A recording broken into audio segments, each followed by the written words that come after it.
mic check, 1, 2, 1, 2. Yes, you love me and I love you. Putting on for my people, the love for heroes, building community. Can you hear me now?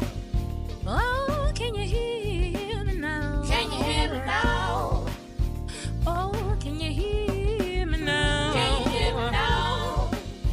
Can you hear me now? Can you hear me now? Hear me now. Back to yet another episode of Can You Hear Me Now? With Lady Madelyn and co-host Ms. Vicki Merriweather. We have a 3-part series we're doing right now on Beyond the Surface, Voices Unlocked, Black Men's Health, dealing with communication and conflict. Now, this is part 2 of a 3-part series. We have our 3 panelists who are here with us today. I'm going to let them introduce themselves and give us their specialty. My name is Corey Jones. I'm a licensed professional counselor associate. I'm Dr. Marcus Foltz, licensed professional counselor supervisor. I've been in clinical practice for about 10 years now.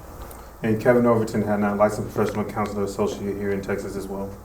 Wonderful. Thank you guys for coming back for yet another Thanks for having us. conversation. We do have a live audience here. We got some people in the audience. And we're going to be having some questions, I presume. They'll be coming from those two, as well as some ones we prepared earlier already. Let's just go ahead and jump right into this. Ms. Vicki, you kick us off. Okay. So, one of the things I think that we wanted to talk about is how Black men navigate communication and conflict, especially in the society that we live in and that we were brought up in. And so the first topic is understand the cultural context. Mm-hmm. And the first question is the first question is, how do you see, the panelists, how do you see cultural norms shaping the way Black men communicate, particularly in the context of the emotional expression? So y'all need me to repeat that one? You got it? Mm-hmm. We got it. All right. You want to? You start kicking off. As far as the cultural norms and how it impacts men communication, I feel like based on just what we know, men are taught to be quiet, right? To hold everything in, to be strong. You don't have a lot of outward expression. If we do have outward expression, it's a lot of aggression and frustration.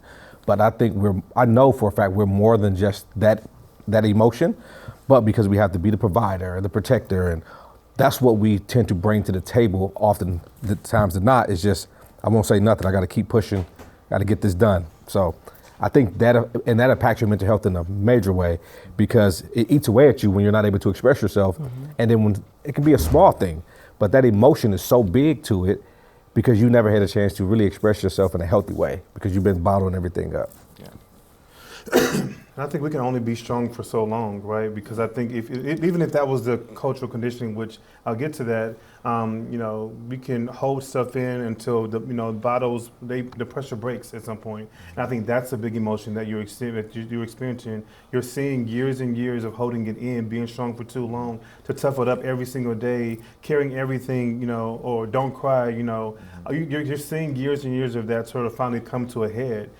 Pressure, pipes breaks, right? And so I think that's something to be mindful of. And I think Corey mentioned this cultural condition aspect. And I mean, since our culture really want men to be those strong providers, those protectors, probably because maybe some of us didn't get that growing up. So almost like it's a replacement as adults. And so I think that's something that we just have to continue to keep at the forefront, and to know that I don't give excuses and we don't justify, excuse behavior, but we give grace and understanding, sort of knowing that that's a cultural conditioning that we perpetuate as a culture and society. Mm-hmm. And when I hear the term cultural conditioning, I always think the bigger picture. I think systems have forced this cultural conditioning, right? And then as individuals, I think it's up to us to kind of disband and deconstruct those systems that are in place to force our culture to be a certain way, to align with specific norms and social norms. And so I think it's specific systems that we have to kind of get attuned to and kind of change the narrative surrounding that. And I'm curious to see from you three, do you believe that in these systems, it's more challenging for Black and brown men than maybe a Caucasian man because of the Yeah. Of course is the answer. I mean, of course, anxiety, depression, all these things are race bound. But I think if you look inside our glass, our house, I mean, the pressure to perform, the pressure to sort of to meet, different standards, to just to overwork yourself. I mentioned in our chat room, like the John Henryism mentality, like we have to perform and not work the machine to our detriment, essentially. And so I think it's even more clear for me that it impacts us a lot. Yeah, I definitely agree. Our lived experiences shows historical evidence of us having to, not just meet the standard, but go above and beyond the standard. Mm-hmm. And so therefore, we're drained, we're tired, we don't have, or some of us don't have the support we need in order to kind of, push through. So absolutely. Yeah. There's a lot of repercussion and backlash for us in certain spaces when we go to speak our true, authentic voice, right? Mm. I watch it all the time on social media. There are certain things that are filtered and other things that are not. Mm-hmm. And when I go to say something, it's flagged for community guidelines violation. Mm-hmm. And it's very simple stuff, but I can see the counterparts do something and it's completely normal and okay. Yep.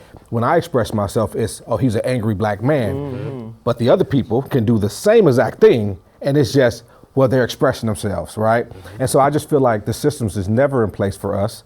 But I also believe we need to start creating our own systems and quit relying on systems that are in place that were never for us in the first place. And it goes back to what I was saying before. Nobody wants to do the work, but everybody has a complaint. Yeah. It's like, if you don't like how things are operating, establish your own system. But it's convenient to get on somebody else's system and complain when your voice is quieted or when you can't climb up the ranks. And for me, I'm about creating my own system so I can have whatever I want in that system and make it work the way I want it to work. Mm-hmm. It takes a little bit more, it's a lot of sacrifice, yes. But I'd rather spend that energy doing that than spend my energy fighting a system that I know I can't break through in. Now, and this is not one of the questions, but it's going to be one of the questions right now. Because I'm listening to you say that, and it makes a lot of sense. But my question on that was, when you say that we make our own systems, how do you do that? I mean, because we know what the system is, and we know how that works, especially for black men. Mm-hmm.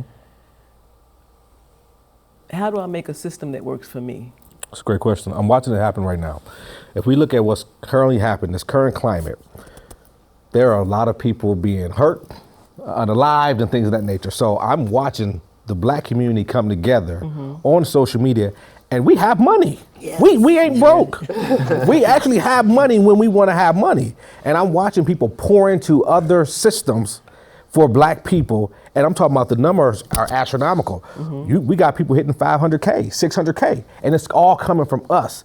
So I feel like if it's really something we care about and we got people to back it, we can create the systems. But it ain't enough happening that we care about. And I think now with all this racial divide that's happening, we're showing each other we have to come together. We're stronger in numbers. Yep. And I'm watching this stuff unfold before me, and people are now saying, I'm proud of my culture because I knew we can do it. It just needs to be something we really cared about.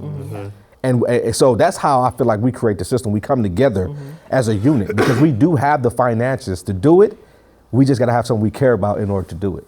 I think the one thing to add to that, and I think in the coming together, if we can, in our community, right, if you will, normalize help-seeking behavior, which is sort of gone awry for a while, for right reasons. But if we can sort of rewire around that and support each other, and know that we all need help. Life is up and down for everybody.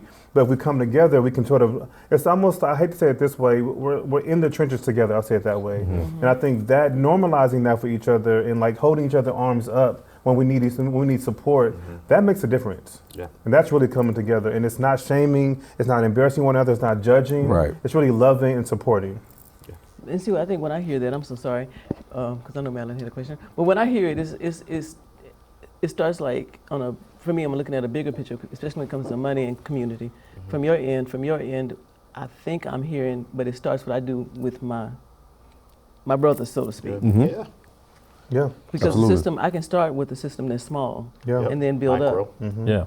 Yeah. Yep. Small, medium, and large. So that micro, meso, and macro system. Right. All right. When you think economy, and you mentioned, financial, You mentioned help-seeking behaviors. We have the education as well too. It's Yes, we do. Like we have the education. We just need that grit to put in the work as well. So, right? And the faith. And the faith.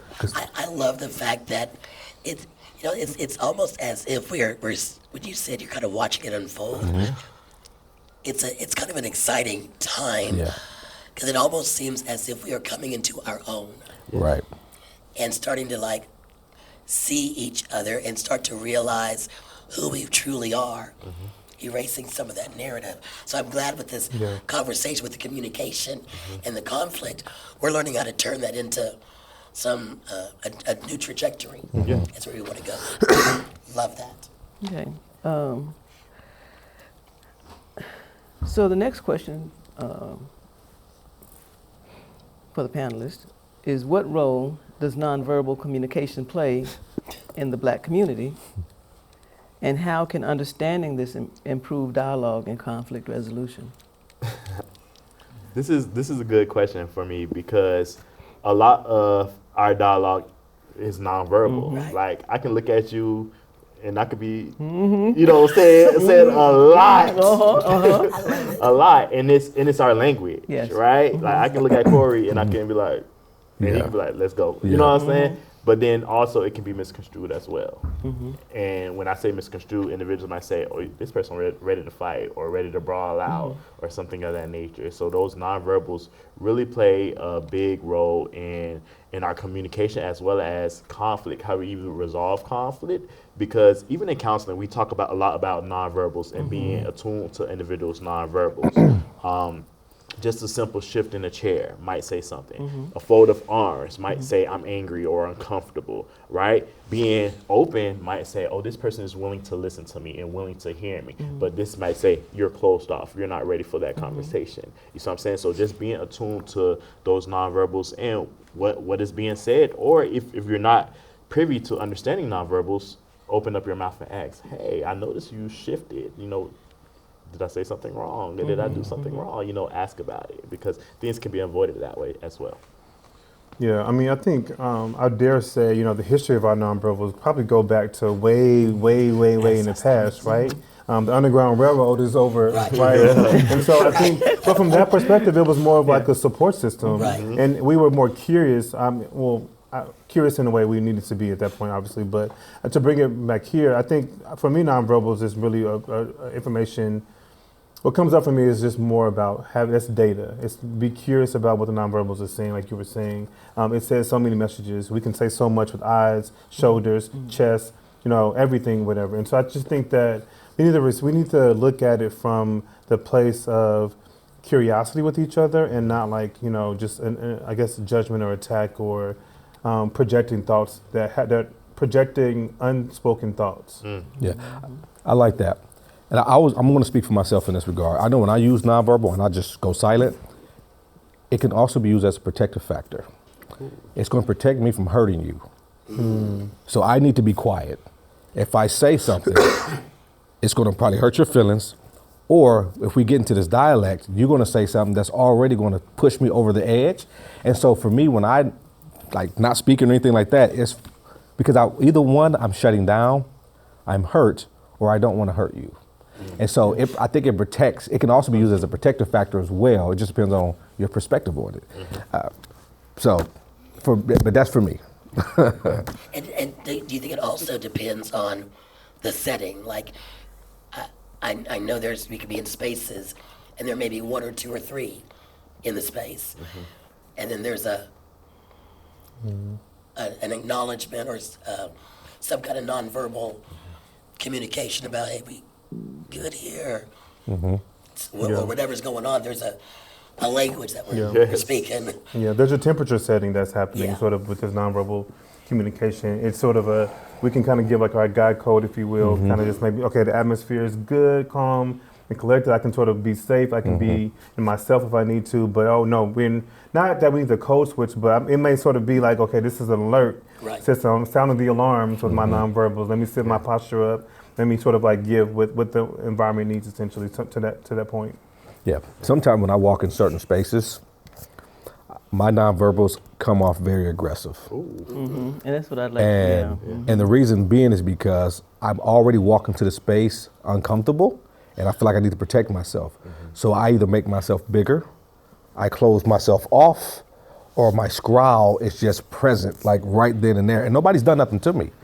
I do that, and I'm probably giving myself away. I do that sometimes to show people I'm not someone to play with.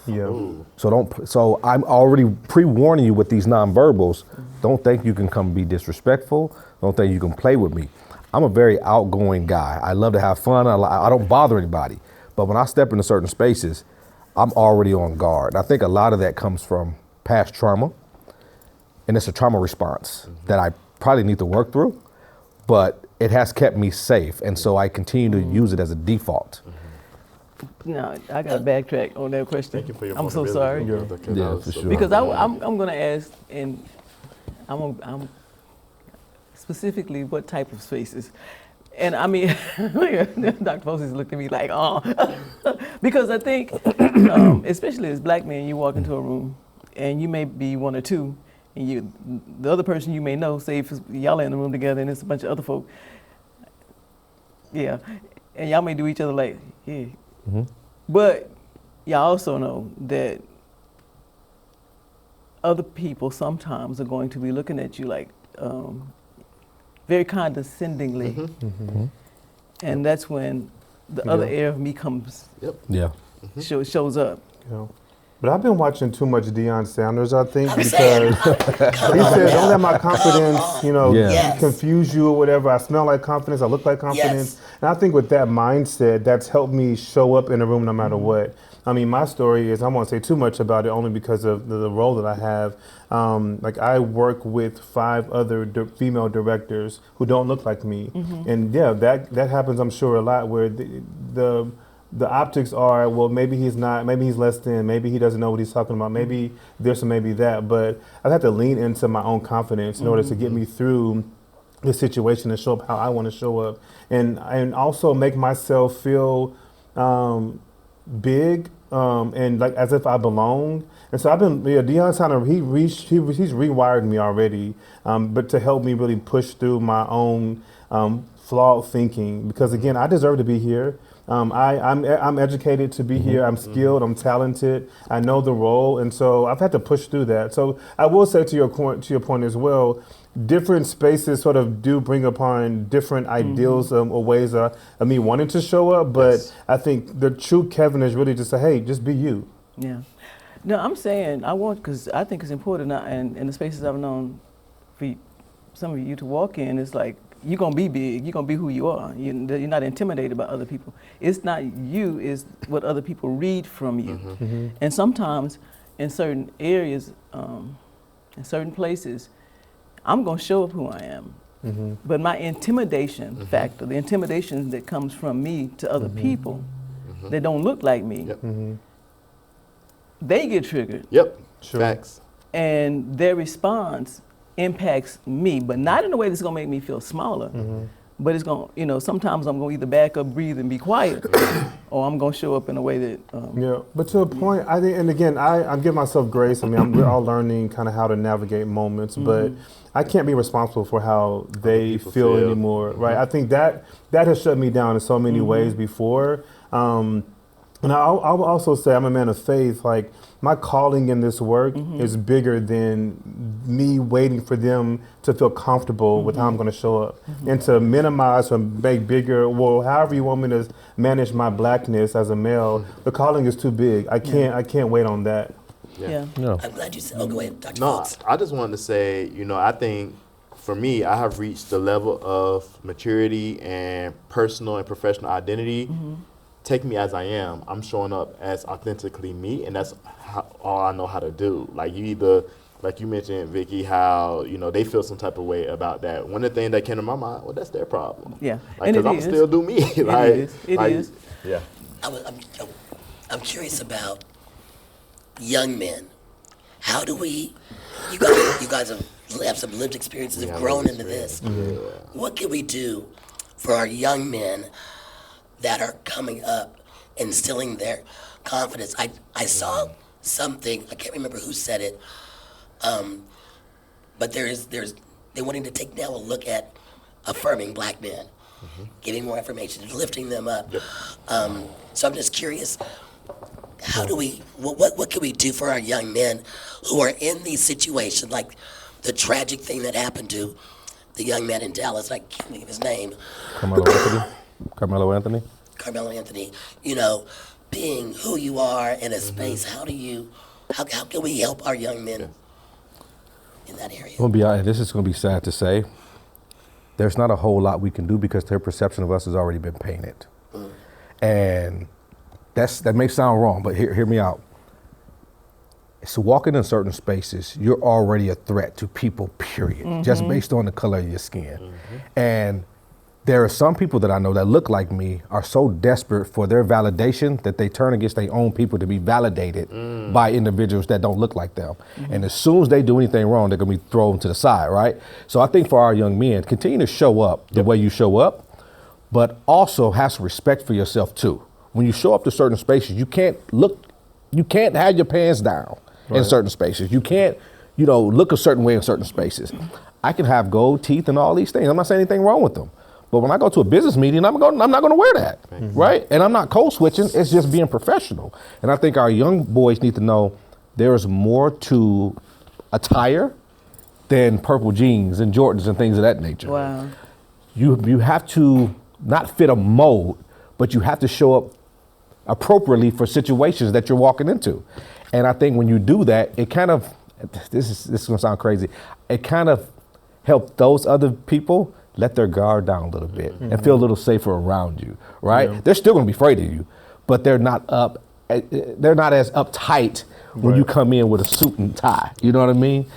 I'm not catering to them, but these are the people that's in the room. I'm fully agreeing with what you're saying. All of you are saying is, I'm gonna show up as who I am, and as black men, I truly feel like you have the right to do that, and more than just the right to do it. That's what you're supposed to do. So we are. Yeah. But I think in certain situations I have a black son, and he's probably y'all's age, and I remember him walking into a certain space, and automatically the thought is other people. Now he was raised that you don't diminish who you are. He was raised that that's not your problem. What they think about you is literally not your problem. Yeah. But when you're facing a gun from the police, what do? Yeah. You know what I'm saying? Even if you're showing up professional, all the verbals are there, but just because of who you are, the preconceived notion is already there. It's already there. It's that barrier that's already been put in place. Yeah. The most dangerous place to live is in a person's head that already see you as a threat. Yeah. They've already made their mind up. That's who we are. I see the rhetoric on social media all the time. It's that's their culture. Look at these this and look at that, and that's the way they respond. And it's so infuriating. But the reason this rhetoric is existing is because they are afraid how we show up. They're afraid that we're educated. We're in the top 6% in the world of educated black men. He's in the top 1%, negative 1% with a PhD. So we're more educated. We're showing up to these spaces. We are dominating spaces. And I think people are afraid that they're being replaced. Exactly. And what they're doing is they're trying to preserve their race by continuing to oppress us and keep us down. And I think more of us are now starting to speak up and say, I'm here and I'm not going nowhere. Either you can get with it or you can get left. And that's just, and we can both coexist without any issues. But it's hard to coexist with a race that wants to be dominant and superior and reign supreme over you. They're like, we can coexist, but as long as I got my knee on your neck, if I don't have my knee on your neck, we can't coexist. I have to have it that way so we can still feel dominant. And that's the fight I've been having the last couple of weeks, going back and forth. I'm serious, going back and forth with people. And I have to be careful because of my profession, but this is what it really is. I'm gonna call it for what it is. It's messed up, but this is the fight that we have. I'm gonna show up regardless. When I go to work, I'll wear my baseball cap, I'll wear my Jordans, and the kid's like, I'm glad you come like that because I wouldn't talk to you if you was in a suit. So I'm showing up for my kids because that's who they relate to. I'm not worried about these adults because I was looking for a job when I got the one I got. So I'll be okay. You know, and I like what you're saying. I like what you're saying. And the thing that how do you continue to show up like that in this space and in this time, and when you're facing a gun, and it may be, you know, not a real one, but you know, we under the gun. Let's just be real, because people do fear. Yeah. Especially strong black men. I'm sorry, they do. They see you coming, and it's like, they read those nonverbals. I know who I am, you can't mess with me, and people see it, and they're like, yeah, but we scared of you, so we gonna mess with you anyway. Right. So how do y'all deal with that? Conversations like this. Go ahead. You about to say? Sir? He's like, I don't want this. Lived experience before the young people, make a lot of difference. Something that Corey said too is the level of professionalism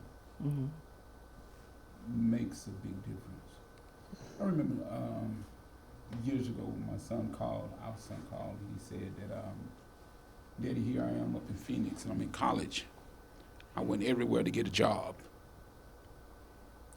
and they won't give me a job. And they don't realize that he is a PK. They don't realize that he's highly educated. They don't realize that he's says yes sir, no sir. He's raised with good manners. They just see him as a black man. So I told him, I said, son, I'll tell you what you do. I said, you want a job? He said, yes, Dad, I want a job. I said, you really want a job? He said, yes. I said, son, cut your braids. I said, go get a fade. Go back to your fade. He said, okay. Cut his hair, went back to the same 2 places, 3 places, and all of them gave him a job. They didn't even know who he was. They didn't even know that he was the same person, because perception in some people's mind is their reality of who they believe you to be.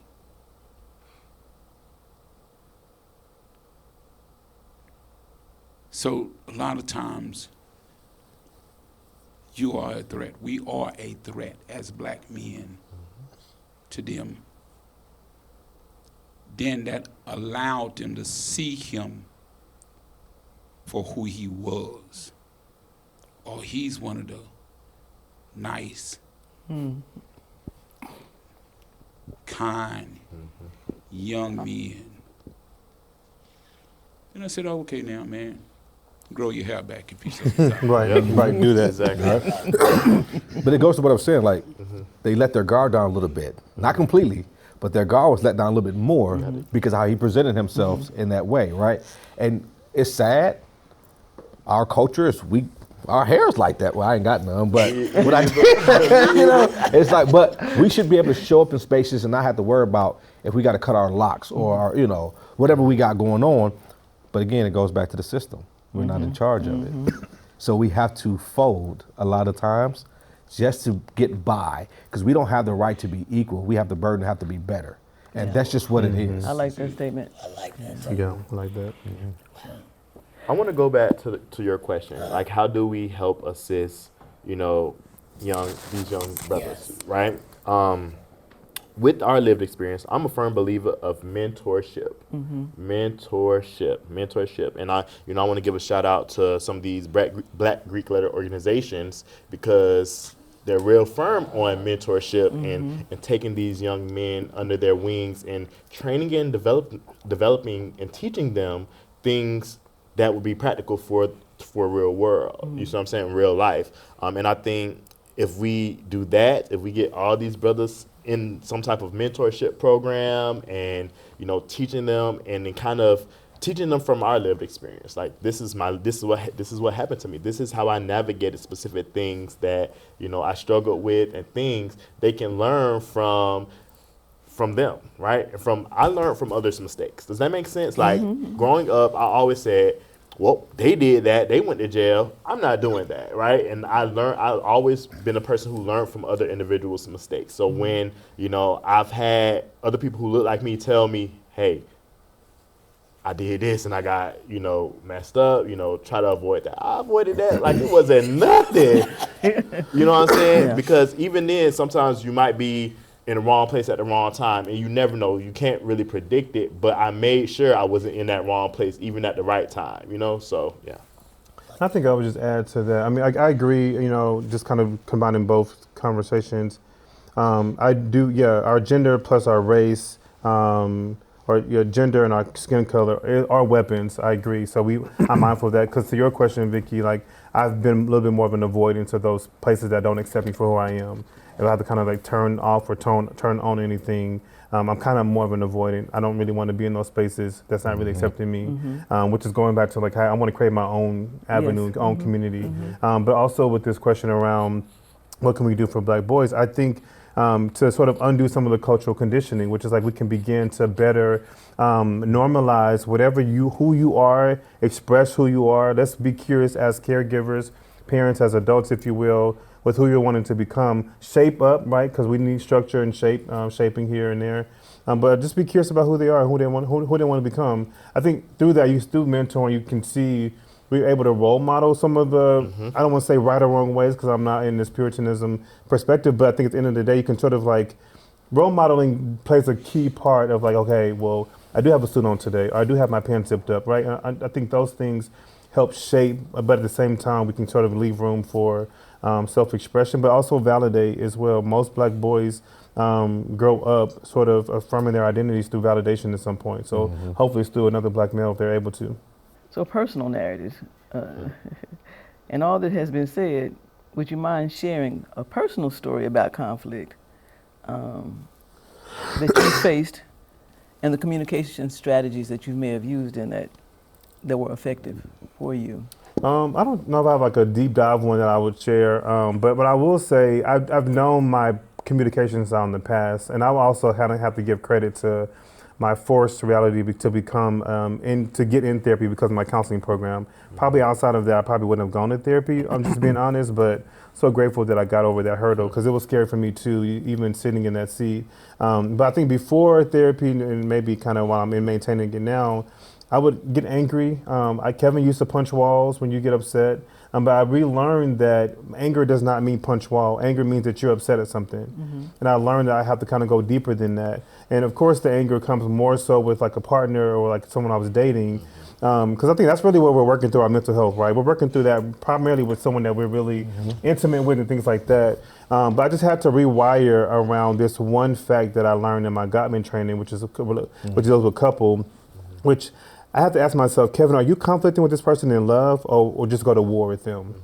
And I think that has set me up for so much more, not perfection, but just so much more mental like relief because like, well, I love this person. Why am I going to war with them in my conflict? We're going to conflict because we're all different. No one's the same person. And I think just realizing that I don't have to war over them all the time in this conflictual way. I can love them through conflict, which is a skill to learn. Do you find it challenging when you're, and I'll ask you as a married man. Yeah, let's get the married man perspective here. In dialogue, well, she's a counselor, so maybe it's not really fair, but, and you're a counselor, but in marriages, the women tend to say, talk to me, talk to me, talk to me, talk to me. How can we be better listeners and understanders of our partner when we can sit on the phone and talk with each other for hours and they may not be as able to be articulate or open up? What can we do to kind of understand that and be present for them? It's a good question. And my wife and I have been together for a long time, and over the years we had to learn how to communicate and me open up. And so we started off by, when I said, if I share something with you, I don't need you to turn this and then you get in your emotions. Now I'm having to counsel you through what you're going through. Because it's not about you at this point. I'm telling you how I feel.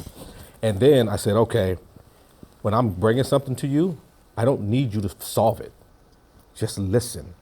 So now when we get into anything, she's like, do you want a solution or are you just trying to vent?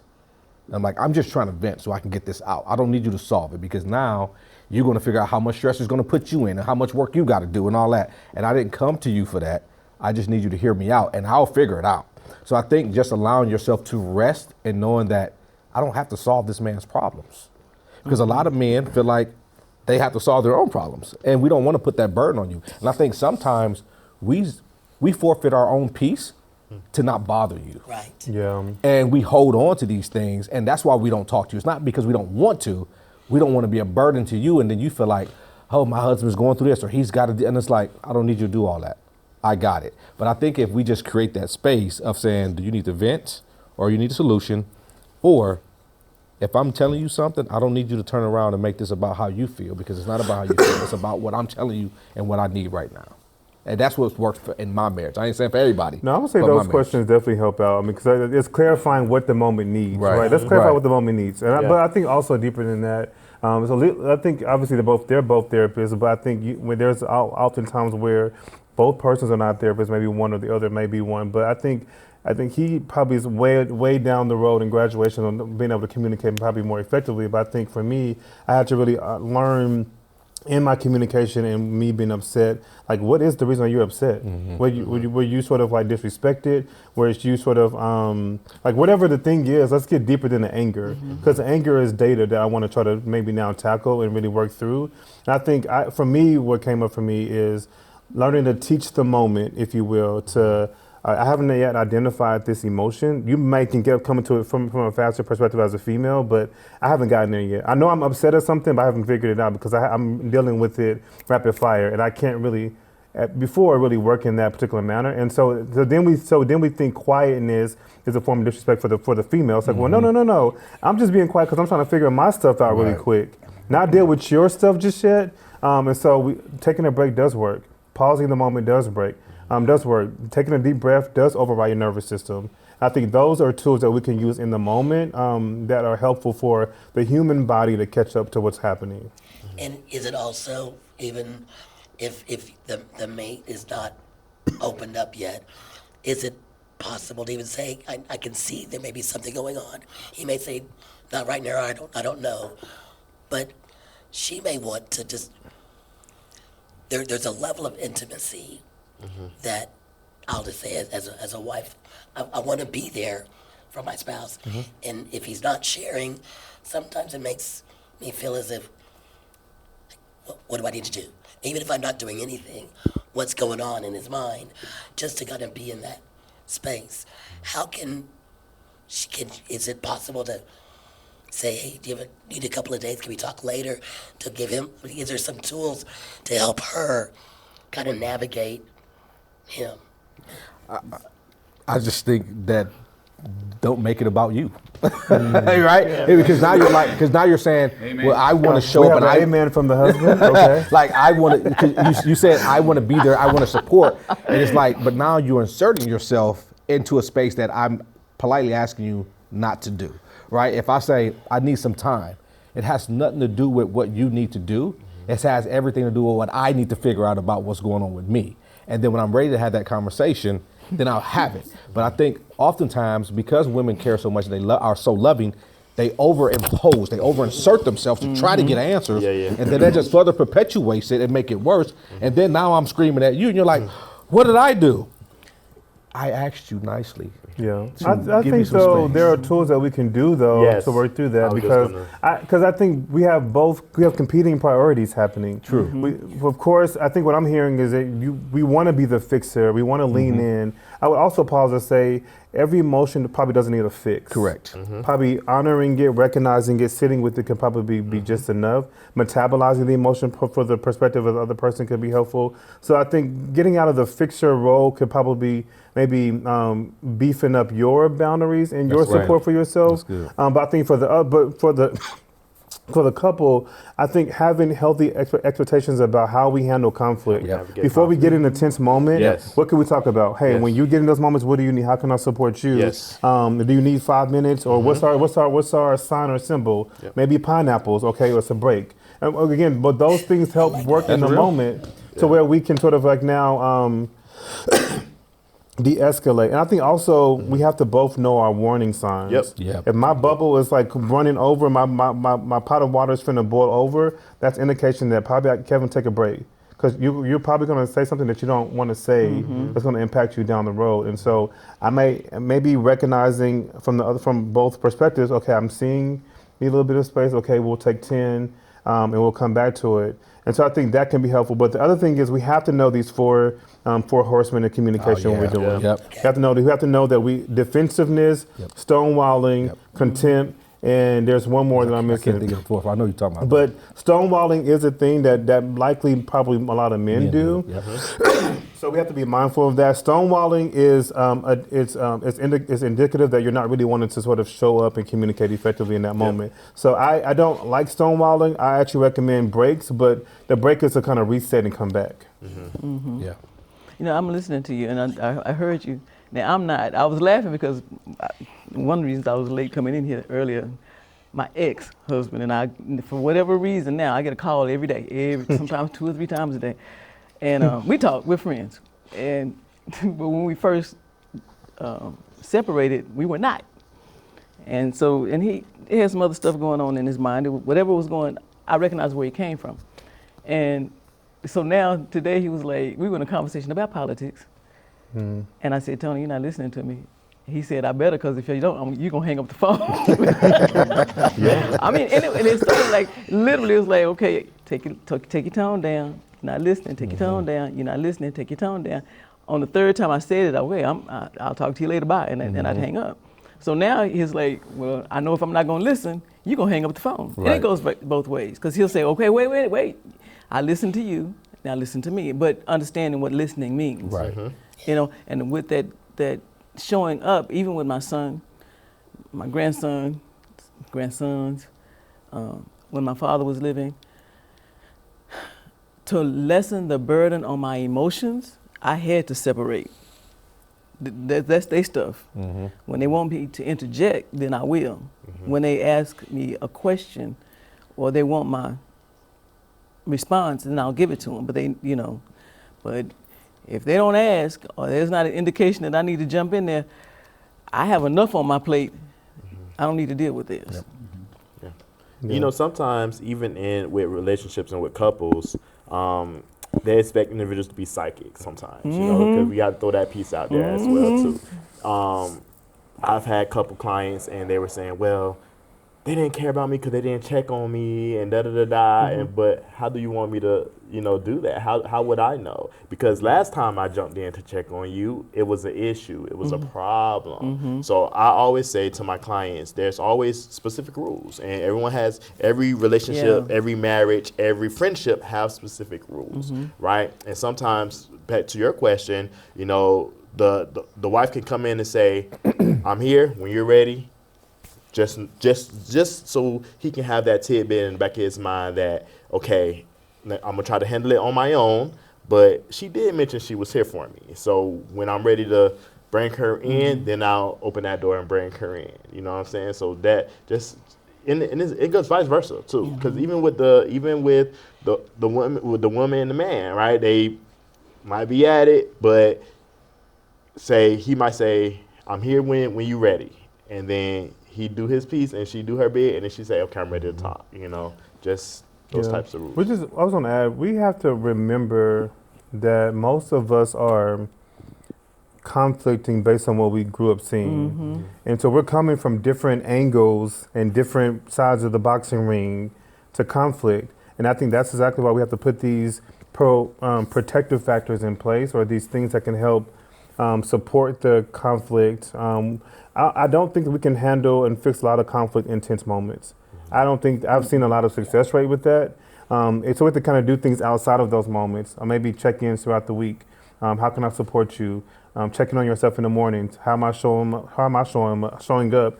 What's coming up for me? So those proactive things can kind of help you really navigate those tense moments. Now, again, you won't lessen every moment like that, but you can add some buffer in there. I like what you said earlier about even having a word or conversation. How can I support you? Before you even have even a conversation, even if it's not even with the two of you having an argument, there can still be he could be perplexed with something, Yeah. right? Or she could be. And sometimes I just need to vent. Yep. I need to fix it. Just let me get it out. And I guess the same thing. But I like having that. Yeah. And to your point, like I don't, and again, I don't want to make this about gender, but maybe females, like or women, they're probably calling girlfriends, venting, y'all going back and forth, y'all doing that. I don't know if a lot of men have those same safe spaces to do those types of things that we can sort of like carry and share these hard moments. I mean, for me, I had an issue at my job, and I needed someone to go to. One of my good homeboys was there to kind of support me in that moment, but if that makes sense. I think men have it, but it's so rare that we don't believe it exists. That's good. Right? That's good. Because I have partners in my life, they're like, bro, if you need anything, call me. And sometimes I'm thinking to myself, man, you just saying that. Like, you really don't mean that. Because nobody genuinely tells you, I'm here to check on you. I had somebody call me the other day, and they said, bro, I don't want nothing, I'm just calling to check on you. And my first thought was, why are you calling me? And he had a real deep conversation with me, and I was on guard the entire time waiting for something to come out that was manipulative or he wanted something from me. And that never came. And so once I saw 30 minutes within the conversation that he wasn't about that, I was able to relax and really share what was going on internally. He's like, man, I got a solution for that. I can help you with this. And the conversation was really genuine. But prior to that, I'm like, man, y'all lying, bro. Y'all don't really, because people don't ask you, when they ask you how you're doing, it's always about how your job and stuff is going. When I talk to clients, I say, how are you? I said, and before you answer that, I don't want to hear about your job. I want to hear about your role as a parent on it. How are you feeling today? And they're like, wow, nobody ever asks about me. And so I think for me, it does exist. I think more men are starting to do it because I have quite a few homeboys that I can call and just pour out. But it's so rare and it's so disingenuous and unauthentic in a lot of spaces that we don't believe it exists, but it actually does exist and it feels good. Sometimes I'm like, man, this is all I needed. I didn't need to talk to this person. I didn't need to go do this. I just needed somebody that really wanted to hear me out and just sit with me. And not try to fix it. And not try to fix it, just listen. Yeah. Okay. I like that. There's a few others, but A question from the audience. Okay. Not necessarily a question. I think we do have those individuals in our life, like Corey said.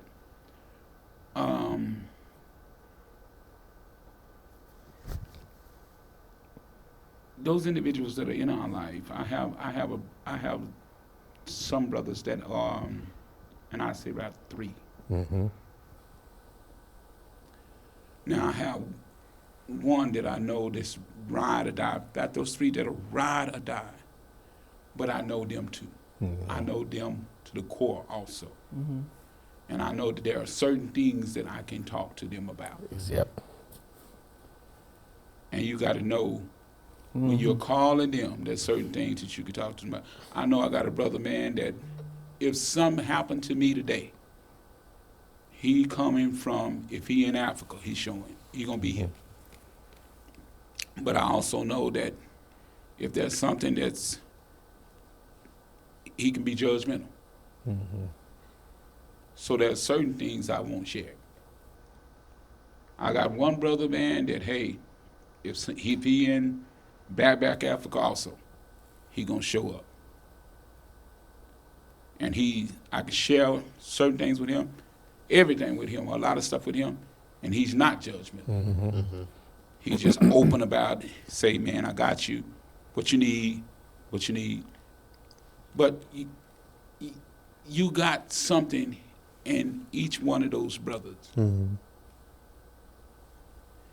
It's developed relationship over the years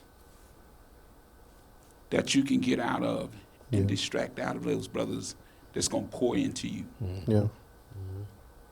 I mean, and they there for you. I think it's another thing that I want to say, and I hold on to that, but when it comes to relationships and friendships,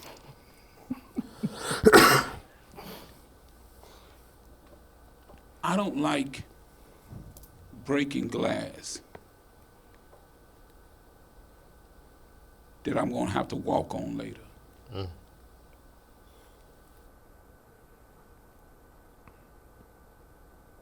So I'm skeptical, or I am cautious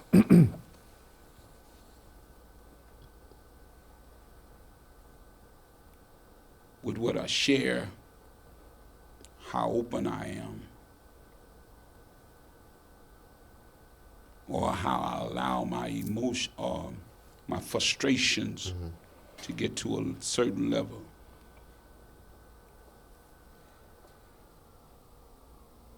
Because like Corey said, I know me.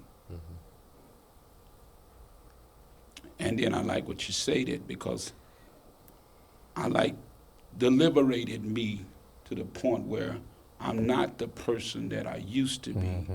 God has developed me into the person that I am today. And I like walking into a room being who God has made me to be now. So I really don't care.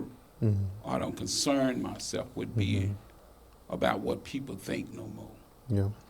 But I think that we have to, I just like being the authentic me.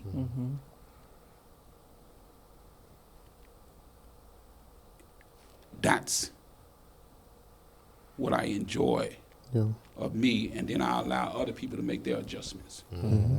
Because you got to make your adjustment. That's your problem. Yeah. For sure. Yeah. I'm skipping questions. In the therapeutic space, I would have told you to tell me more about I would have said, tell me more about the breaking glass, because that right there speaks volumes. Uh-oh. Like in the therapeutic space, I would tell, if I had a client, I would say, tell me a little bit more about that. Because from what I'm hearing you say, it's, you don't want to, walk over a glass you have broken, and that means conflict, and that means further issues to come out of that. So you try to prevent from breaking that said glass, right? And so tell me more about that. That's yeah. Uh-oh. Even that was in the earlier conversations in which we was having with others. With others. I mean, even with the nonverbal communication. I mean, we have went to places years ago when we was going into clubs and bouncers would use nonverbal communication. Like, bruh.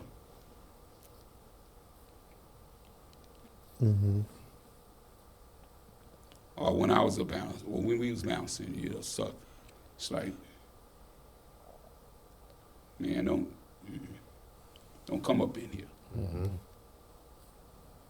It was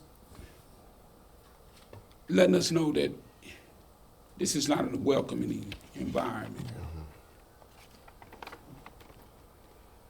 When we worked in management in certain areas,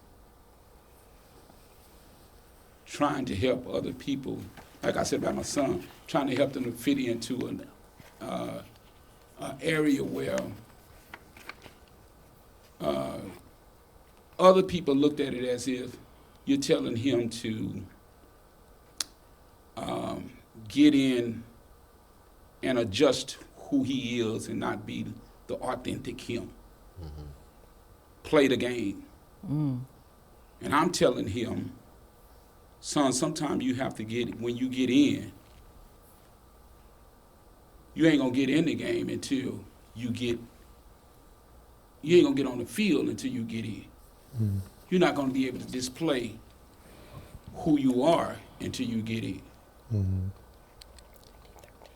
So since you're in this system, get in the game and then work twice as hard and work yourself to the top. That's what I'm saying. So I don't like breaking glass where I know I'm gonna have to walk on it. So get in the game first, get in the door. Don't break the glass. Don't go around tearing up stuff where you know that there's places that you're gonna have to walk in order to get to the top. Yeah.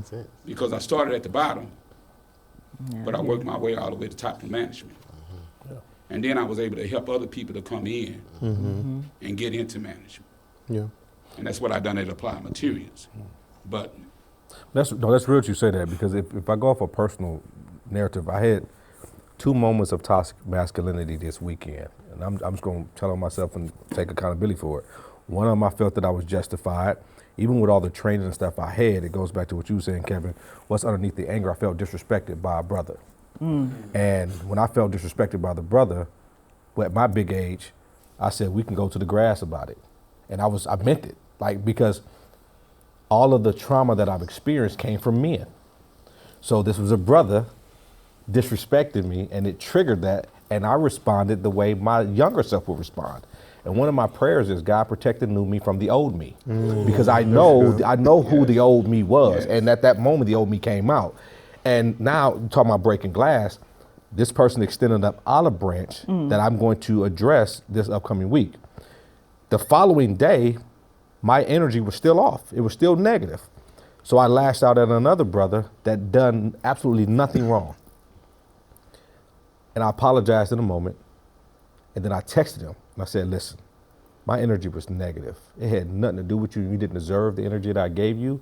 And I want to sincerely apologize to you and say there's no ill will, there's no malice, nothing in my heart. I said, I'm sorry for what I done to you. That was not right.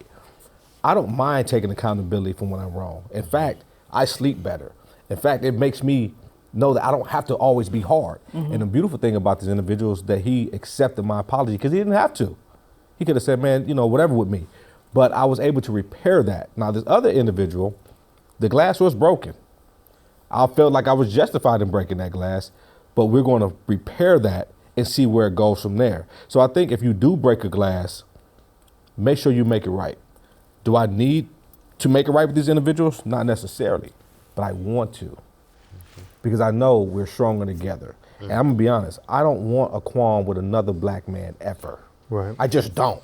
I don't care for it, because we have enough already coming at us.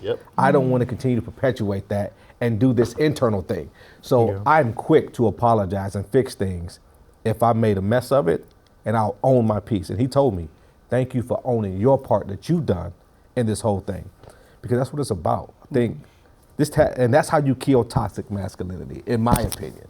All right, so. That's how you demonstrate it too. And that's how you demonstrate it. Because so many times people don't know how to do that. That's true. And unfortunately, there's glass that will get broken. Yeah. And I'm looking back at it because I'm not going to go back over that Yeah, glass. there you go. But you got to know you ain't going back, though. I know I'm not going back. Yeah. And it's a lot of toxic stuff that comes up because of the systems we were raised into and the system that surrounds us. And we have to recognize, what is it that I can repair? Right. I can't fix that, but I can fix this. Absolutely. Yeah. No, that's good. 2 more. Okay, so for the panelists, what practical techniques can individuals implement to remain calm during heated discussions, especially when emotions are high? Yeah, I'm very much on the proactive side of the fence. It's hard to do stuff in the moment, which I can talk about that. But I think for me, like, Kevin is working on himself daily. Mental wellness takes a daily practice and maintenance, right? So I'm checking on myself. How am I feeling today? What kind of support do I need to give myself for today? What am I grateful for? It's a separate thing. But I think for me, I'm working on myself all day. I'm waking up in the morning, doing a scripture, I'm praying, right, talking to God, setting my course for myself. But I think so that is a tool, like routine, taking care of yourself, identifying how you're feeling and knowing how you're showing up in these different spaces. Am I coming to my job or situations already angered or frustrated? Yes or no, and kind of how what kind of support is needed around that. So I think that is the main thing that I would focus on, is like what proactively, how am I taking care of myself and just in general, and then how am I showing up in these spaces, and what kind of support do I need? But then in the moment, like for Kevin, I'm very big on breathing right now. Like I can't really stress the magnitude of like how deep breath is overriding your nervous system. That's already sort of like it's already overstimulated, if you will. And so I just think that that mindfulness practice and breathing, grounding, kind of come back to the present moment is super helpful for me to kind of just take charge of myself. But I think the other thing that I mentioned earlier is, Kevin, know your warning signs. Like, hey, bro, if you know you're getting worked up, like, take care of yourself. Take care of yourself. Because I think that, for me, allows me to show up how I really want to show up. Yeah. So there's different type of conflict, because we can always have internal conflict as well, conflict within our internal parts. Yeah. But in this case, I want to think conflict between one or two or multiple people, right? Deep breathing, top of the list. It calms the nervous system down. It calms you down from that fight-flight response, and then it kind of levels you out. But when you're having conflict, I always abide by rules for fighting fair. Rules for fighting fair. And this kind of goes into the use of I statements instead of you statements. So I statements versus you statements. I statements, I. Because if you say you're blaming. Now you're throwing it on them, and now you're blaming them, and now you're not listening to them, and that just creates more conflict. So breathing, the use of the rules of fighting fair, like I statements. When I'm talking, let me talk. When you're talking, I'm going to let you talk. And don't break those rules. And the rules can be set up between the two people that are in conflict. These are some of the rules when we have this dialogue. And that right there is very practical. Is it realistic for some?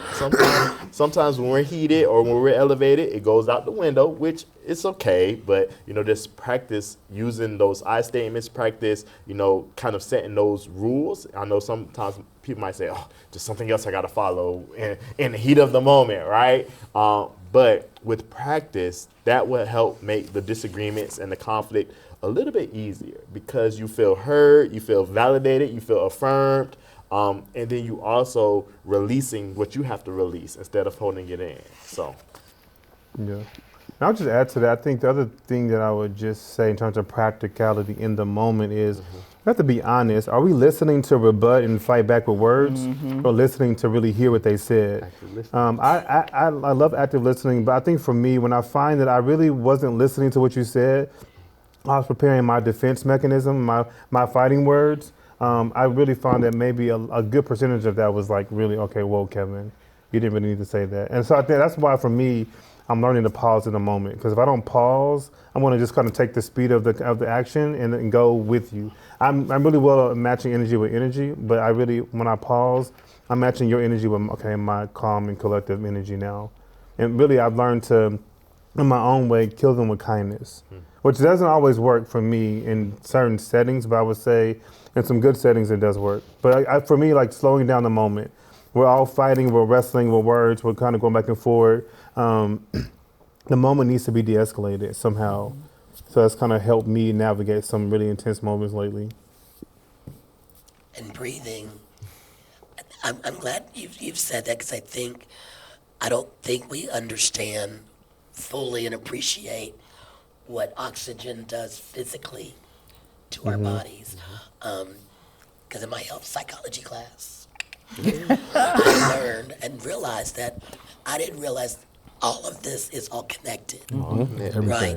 And sometimes, so if I'm starting to get agitated, my friend keeps saying, breathe, just taking those breaths. It really does something physically to the body. Now, if you're telling me breathe, breathe, breathe in the minute, I may not receive that. So how can we,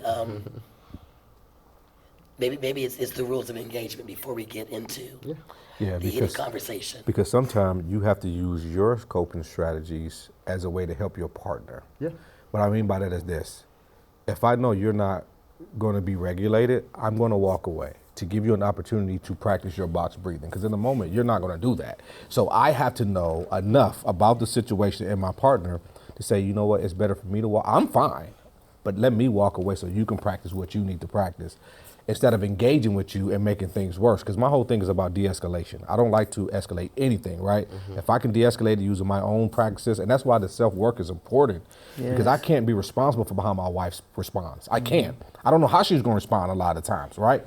But I know how I'll respond. And so I have to get away. And it's not to disrespect her, it's to keep me, one, from being escalated, and two, I want to give you a chance to calm down. So we learned, like we had this thing, Marco Polo. My wife will walk in the room, she'll say Marco, and if I don't say Polo, it ain't time for you to come talk to me. I have to say Polo.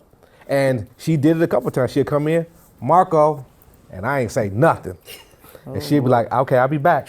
And there's been times that she's like, Marco, and I'm like, Polo. And I say, girl, come here and give me a kiss, or whatever, right? Yeah, that works. It works, right? Like, I'm cool. See? Like, I'm not angry no more, but I needed that for myself. Yes. And sometimes we make jokes. She's like, I don't care about your little ugly bald head self being mad. I'm like, I don't care about you. So once you we've been together for a long time, so we play with it now sometimes, right? But you got to know when it's serious, when to play, know your keywords, and how to de-escalate those situations. Yes. And after you've been together with somebody for so long, you learn how to make it fun. It ain't always fun, but you learn how to make it fun and work through it. So there was times where I had clients and couples, and we talk about rules for fighting fair and rules for playing fair, and things, and they will use therapy against their partner, and they will say things that we talked about in session. They would say, I see that you're getting angry right now. I'm going to give you and they literally said that to their they saw that I see that you're getting angry right now, so I'm going to give you some space, and then when you're ready, you can come to me. And it worked for them, and to me that's a success, because that means they heard me as their clinician, as their therapist, and they kind of started using that communication, because that's communicating, like affirming. I see you're getting angry, and I'm not going to jump in and try to do anything. I'm gonna let you take your deep breaths and let you relax and let you do what you have to do. Then you can come pull me in when you're ready to talk. Yeah. I would also say, I mean, again, this is not I don't have any scientific data on this, but I would dare say, a lot of these moments that we're in conflict in and we're waiting to the last minute, the pressure of the moment is bursting. And so that's why I also like, and this is, I have an MBA, so I can be very business-minded sometimes as well, but it works for me. Like, I like ongoing check-ins. So it's almost like business meetings that I'm having with my partner, or like ex-girlfriend, whatever. I'm not with anyone right now, but I would say in those check-in moments that helped us sort of navigate week to week, what's coming up on our schedules, what do we need, how can I support you, what am I missing that I didn't get to see for myself. And I think those help me kind of not have to walk around on glass, because I don't like that either. For me, I get nervous, I get overwhelmed, because I don't really know, I don't like the unknown either, but like that helped me kind of stay abreast of the moment and stay present. So when we get to those big moments, it's not as big because we kind of already solved a lot of the things. And usually some of our conflicts, at least for me, it was snowballing up into this big thing. So now I'm really cursing you out or doing whatever, right? Or punching the wall. And so we can kind of ease some of that a little bit more if we could just naturally in routine kind of maintain the relationship, the status, whatever we need to talk about, to kind of keep things at bay. And so then add these tools along the way, expectations, support systems if you need to. I think that helps us kind of not lead up into those big moments. That kind of reduces that from like 100 to maybe like 50 or 40, if you will. I know when I teach communication, and it's been a while since I've done it, understanding that even with us or anybody that I'm talking to, there's voices that it's like when I tell you I see a different point, and I'll tell my clients, if I take my glasses off and you put them on, you're going to see differently than I do. So we see the world differently, and understanding that helps. Same thing with communication. My mother's standing in front of me, my dad's standing in front of me, and all these other people are standing in front of me, and that's how I'm going to hear you until I can settle. Yep, that's good. And then so teaching that and understanding that from the beginning, it's like with anything. Let's have a conversation about how we're going to communicate and what's going on realistically inside of me when we start talking. And I think we have one time for one more? Okay. And this is, y'all have any other questions, comments before? Okay. So the last thing I think we have on here is closing thoughts and reflections. And this is for the panelists and whoever else. But what final insights do you want to leave our audience or the people that are listening with about the importance of developing communication skills and conflict and all the skills? Yeah. I think it's very important. I would say we forget as adults our social emotional learning that we learn as kids. And so we're wrestling with how to do those in the moment. But it's very important to pick those back up, right? And that's why I introduced the concept of like the 4 horsemen of communication, because those 4 things, I forgot one of them, but they indicate like the 4 horsemen, like of the apocalypse, like that's what it represented the end of times. So like these 4 things of communication signal sometimes the end of relationships, when you're being defensive, when you're stonewalling a lot, when you're disrespecting the other person and this other one. And so I think you have to kind of know those things in your for yourself, but also in your relationship, so that you don't sort of go into keep bad communication habits. I think I would leave though is men and women and people in general in relationships, or even friends, family, we can conflict in love if we learn that skill and we really work to do that. Again, if you're conflicted in war, you're going to get war. Yeah, absolutely. I think communication is key. And not everyone have similar communication styles and communication patterns. There's multiple ways to communicate. We talked about verbal communication and nonverbal communication, right? Just know that communication can be talking to the person, but it can also be writing the person. It can also look differently for everyone. So kind of find what works for you as an individual. For me, I can communicate any types of way. If you want me to write you a letter, 4-page letter like Aaliyah mentioned, I will, right? If you want me to just sit and create a space where we use I statements and we talk it through and we navigate it together collaboratively, we can do that as well. So you just individuals, I kind of, challenge you all, like as homework or takeaways to kind of find what communication styles work for you, and then take that and kind of develop that communication with someone. And I would say, before you open your mouth to say anything, ask yourself, what is the message you're trying to get across? And what do you actually want to happen from what you're about to communicate? Yeah, I was about to say. Do you want this person to be angry because you know how to communicate that way? Or do you want to control the environment? Because I think about the power of words. If we think about it, they can start wars. Your words can start wars. Think about what happened in history. Just by speaking these things happen. Or they can end wars. And I would also tell a person, whatever comes out of your mouth, it no longer belongs to you, belongs to the person you gave it to. So don't tell a person how to interpret what you just said if you didn't say it in a way they could understand it from the front, from the jump, right? If you say something out of your mouth, then you can't go back and say, well, but I need you to interpret it like this. This is like you cutting me and you telling me how to bleed. You can't do that. Right. If you give it to me, it belongs to me now, and I got to sit with that interpreted way I'm going to interpret it. And your job later on is to say, this is what I meant. But before you even have to get to this is what I meant, know what you mean before you say it, so it can come out the right way or wrong way. If you meant it to come out that way. Maybe we should talk about how we can't control the other person's behaviors. Exactly. We often communicate with the idea to control the other person. Right. And maybe that's another segment. Things I can't control, things I cannot control. Marco. Hello. Hey, that was clear. Yeah. I like that. Let's create a theory for that. We should. Research. That's really nice. It is. Wow, this was any parting words from our audience members. You want to say something? Use the microphone. Because as a mother with 3 boys. Oh gosh, yes. And I really appreciated this, because even though a lot of what y'all said was for like with partners, this is still stuff that I can communicate better with my kids, and especially in how I think about some of the things that I may say to them, especially with how some things may come across. I may mean well, but how they take it is a whole nother thing. But especially with your last thing,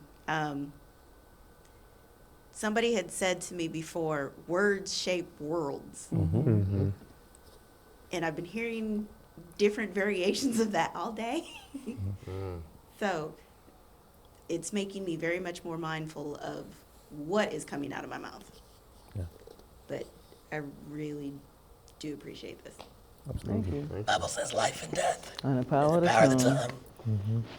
Also says, what's it? I always use it. Don't cast your pearls before swine. That's right. If they're not going to hear it, then I'm not going to say it. And on that note, Thank you, gentlemen, so much. This was, man, this was a really good conversation again, and we hope and pray that you guys took some notes and have some takeaways from today in communicating, and I like the idea of the mentorship. So if you say, you know, hey, my father's not here or whatever, I don't have a male figure, the Greek organizations, churches, find a good male role model to connect with.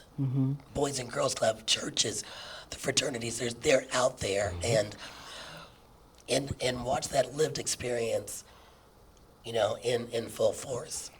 Vicki, this was Awesome. Awesome.